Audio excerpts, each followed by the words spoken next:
Leading the Whitewater Valley into the future of how you get news. The best coverage in the Whitewater Valley from the best news source. Kicks 96 and WHON Video News with Jeff Lane.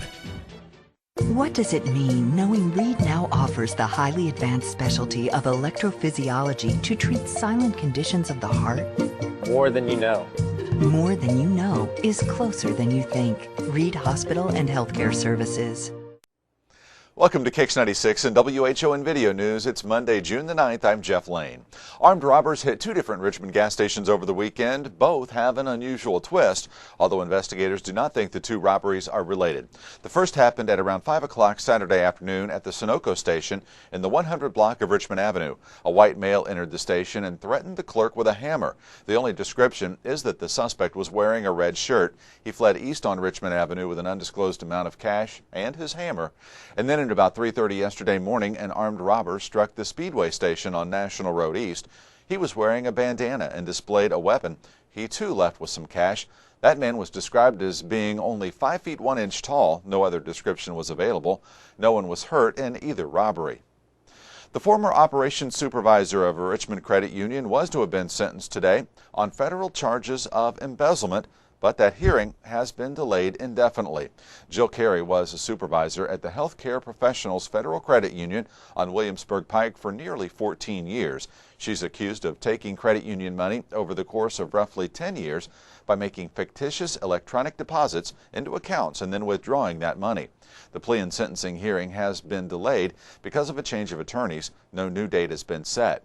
Another former Healthcare Professionals Federal Credit Union employee was sentenced earlier this year for embezzling. Renee Pennington was sentenced to spend 20 months in jail for stealing upwards of $185,000.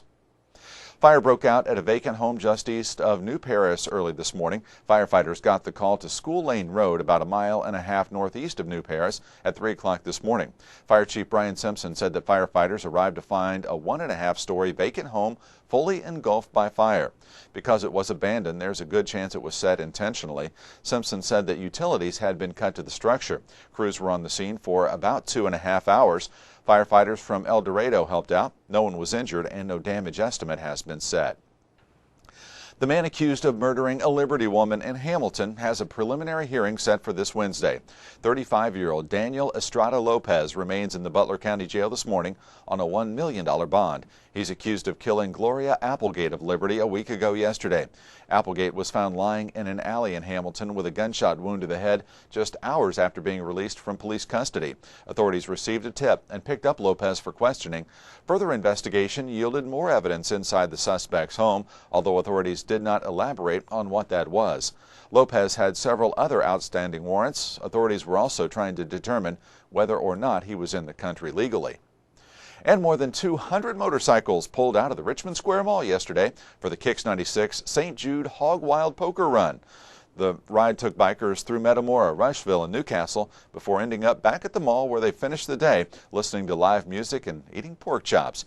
The day also included a giveaway to Harley-Davidson's 105th anniversary in Milwaukee.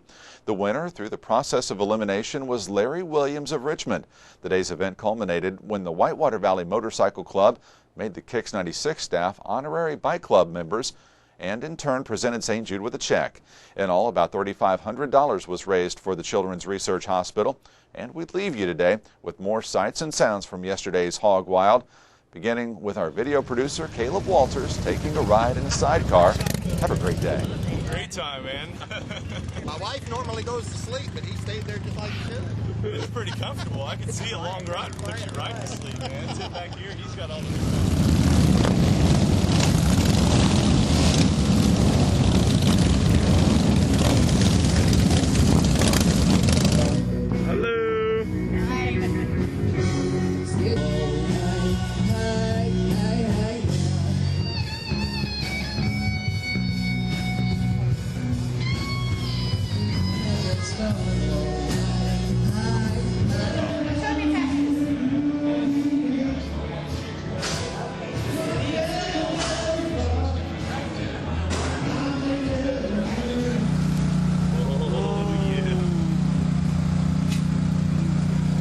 Paper Jam, can you help me win this lottery scratch-off game?